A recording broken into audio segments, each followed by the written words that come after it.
Okay, in my past, I was attracting women who were as wild and crazy as me, and we were all going over the slippery slope together and reinforcing each other's insane behaviour. So, first one, I'd met the woman at a bar. We got married after 6 months. Then a mental illness come out. I come home one night from work. She jumped in the shower with a Ginsu knife, tried to chop my man parts off. Yeah, I still have her teeth on my arm from where she bit me and clung onto me like a dog for about 10 minutes. I couldn't get her off my arm. And when she got off my arm, I could see right into my arm, all the flesh and the bits and stuff. Why did she try and chop it off? She was mentally ill. Her previous husband had cheated on her, so she thought everybody was cheating, and she basically said she wanted to smell my man parts to see if I'd been cheating on her. Why did she just... But she come out with a Ginsu knife because I wouldn't let her smell my man parts. Alright, so that was the first one. Next one. Next lady, I met her at a nightclub. Beautiful, former Calvin Klein model.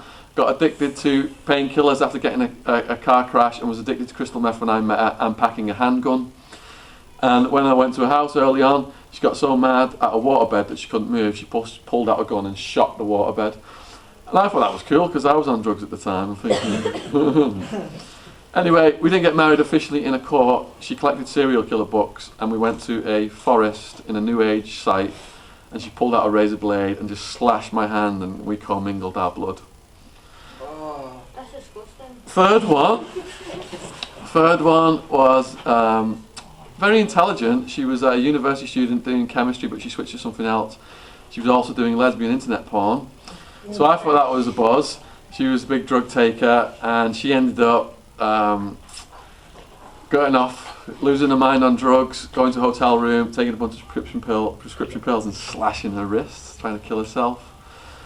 So these were all negative relationships, and the therapist said to me, Shaun, when you meet a woman, what is the thought process involved? And I was like, well, she's good looking and cool and I get along with her, I just jump right in, there's no thought process involved. He said, well, Shaun, that's why you've got in these situations. When you invest in the stock market, what do you do? Oh, I spent months, years, checking out all different companies' annual reports, looking at the graphs, reading up about them, looking at the share price charts. I invest all this time thinking about what I'm going to invest in. It's like, Shaun, from now on, when you meet a woman, you've got to put as much effort into your stock market investments, because these are potential life partners you're dealing with here. You don't just want to be jumping in. So that's the lesson. If you meet a woman, she might be really good looking, but she also might have some issues. So you've got to figure out if she's got the issues. And if she's good looking, she's not got the issues, go for it. But if she's got the issues, get on down the ramp. Yes. How did you get her to stop from chopping it off? She got on medication and she was alright, the one that tried to chop my man parts off. But then her sister came over and she stopped the medication. And I was going to work one day and she leapt at me like a cat, mouth first, trying to bite my man parts. She missed my man parts and bit a hole in my suit, so you could see my underwear and I couldn't go to work. The police came out, and shortly after that I walked out of that relationship. She tried chopping your balls off. I know. I thought that might happen. That's one of the reasons I left. Yeah. You were sleeping one night and just wake up. Yes. I had to barricade myself in the bedroom, put a chest of drawers at the door to stop her from doing that. And she got, those Ginsu knives are really sharp. She cut a hole in the door above the chest of drawers and got in the hole and attacked me and tried to put a TV on my head. And you just sat there because you couldn't do nothing. Well, I was brought up not to beat women up. Yeah. So, I grab her and try and restrain her, but then she'd bite holes in my arm and stuff. This was before I did karate and I knew how to put people to sleep and stuff like that with a chokehold. Yeah, go on. Did anything sexual happen in prison? Did anything sexual happen in prison to me or in Yeah. general? Or in general, or to Basically, you? just drop soap.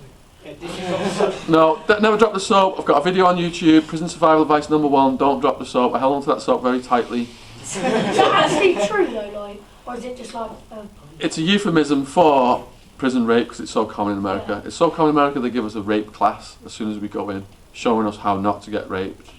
Yeah. So if you drop I the thought soap, it was- will actually someone come up behind Well, if you drop the soap, I won't be picking that out. What it's saying is, rape is so common, if you drop the soap, you're asking for it. Basically, it's not. It doesn't mean people are physically dropping the soap and saying, "Come and get me," or "I want it." It's just a joke on how common prison rape is. That's all. But yeah, I mean, people are getting raped constantly in there, especially young people. That's what they go for the most. If you're a pretty boy looking, it's all over. Yeah. That's what makes it even worse when you think about what you said earlier about the fact there's all these young kids for small drug crimes who are going in. Yeah, and they're the ones that get brutalised. Yeah. Would you recommend any of us going to the stock market or anything? Look, if you've got a goal to make money, a lot of money, the stock market is one of the highest paid professions in the world. And if you start studying it at this age, believe me, it's like a foreign language. It takes a lot of work. That's why you make the big money, because you're willing to put years and years and years of work and study into it. If you start at your age, it's a no-brainer. Because if you look at all the people who are most successful in the world, they started when they were young. And you're laying that down in your brain at that age. Yep. Have you ever seen the film The Wolf of Wall Street? Saw The Wolf of Wall Street, laughed my head Is off. that like this lifestyle? What it was like? It was an extreme version of that lifestyle of the drugs and partying part of it. Because brokers where I was at were snorting cocaine off the desks, snorting crystal meth off the desks, getting strippers up into the office to do strip dances and all kinds of things like you saw in that movie. Yeah, so that was part of that culture, but a lot of that stuff's, because of human rights laws and sexism and women's rights and stuff like that. A lot of that stuff's been stopped, and rightly so. Yeah.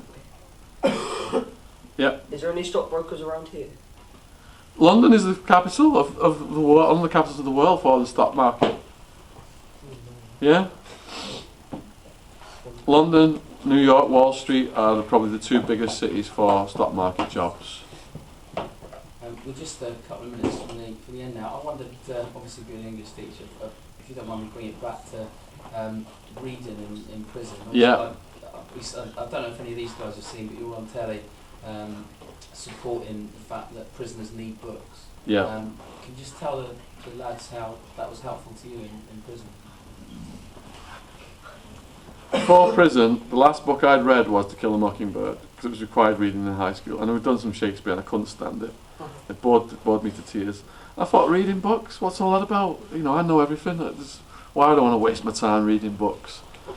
So, 15 years later, I'm in the prison, and someone gives me 1984, someone gives me Brave New World, and I start reading them. I'm so interested because all the things in my life that I've been doing, they've got parallels in these books about the partying and prison system and government, Big Brother.